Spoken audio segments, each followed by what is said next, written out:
Somewhere south of London's River Thames lies an oasis of chaos, an adventure playground for adults. Giving people a reasonably safe environment to do what the hell they liked. A private island with a history steeped in rock and roll, hippie culture, and now home to many unconventional artists. A place so guarded that it's only open to the public twice a year. But with an influx of corporate investments, this hidden gem may soon cease to exist altogether. The island is changing, and it's not changing the way I want it to. I want it to stay quirky and old-fashioned and poor. So before it's stripped of its soul, we're heading over to experience the mysterious Eel Pie Island and try to meet some of the exclusive artists that call this place home. As soon as we entered the island, we were immediately hit with all the quirks and hidden charms. Anyone in the community, if they ever want to read, they can come here, take a book, put another one back. Oh no, there's a bee. It's still a wild, overgrown space scattered with undressed mannequins, rusty boating equipment, and our personal favorites. Pothead. Ooh, right? Yeah, demonetized.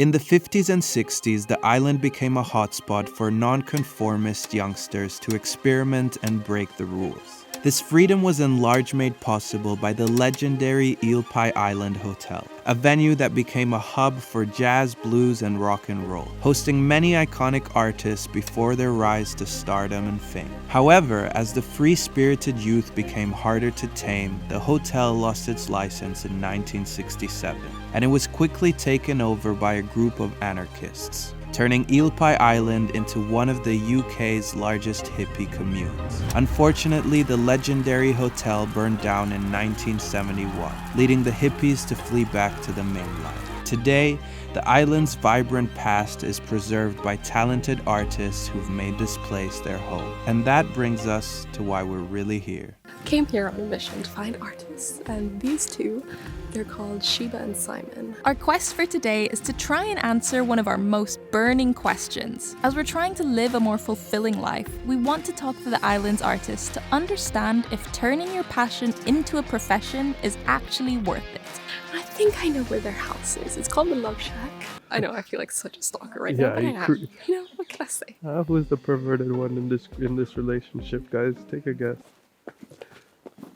Love Shack. We found the Love Shack, but there was no sign of Simon or Sheba, so we kept searching.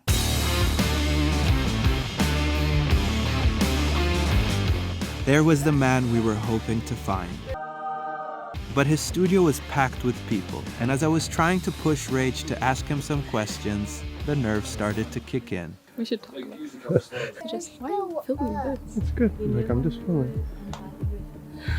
Yeah, I got a bit overwhelmed with the crowd, and the nerves got to me. I couldn't remember the questions. It's like, why are we here? Yeah, just like that, we awkwardly bailed and decided to try and speak to other artists before returning to Simon. We'd love to ask you a few questions. I'm really not very good on camera.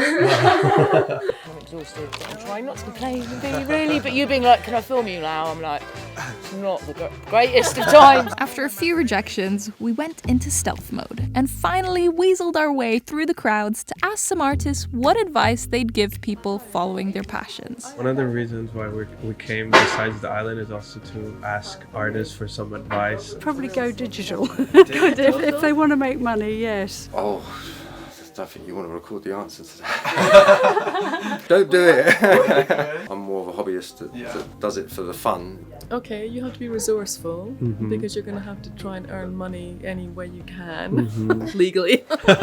Don't get distracted by money. Don't do things so much for money. Just try and do things that you want to do. The stereotype of the struggling artist seemed to be pretty accurate, and in many ways the island was a reflection of the starving creative. To be honest, we were getting a little hungry too. See, man, Jack. But we knew we couldn't leave the island without redeeming ourselves from our miserable first attempt with Simon. But before that, we decided to take a moment to reflect and tick off one of Rachel's bucket list activities. This is how Stay would treat me if I was a Victorian lady. Just lazing about on the river. Oh, how's it? It's nice and relaxing. You put both. Wait, there's a boat. Are you done? It's your Is that turn. all I get from the man? What do you mean? So what is this, the man? You know, it's the 21st century. The life of an artist is hard.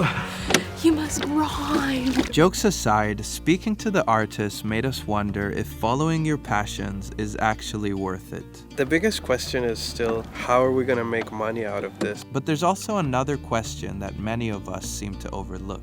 What are you bringing? What do you want to bring to the world? Those two questions are part of an ancient formula that claims to help you unlock ultimate fulfillment in life. It's known as the Ikigai model. The concept is that to be truly fulfilled in your career, you have to find the intersection between what you're good at and what you love, which is your passion, as well as what the world needs and what people are willing to pay you for. Much easier said than done, though. Yeah, those last two parts of the equation are what many creatives, including ourselves, struggle with. That's something we're still trying to figure out, but Okay, not to yeah. rain on your parade over there, but I need your instructions here.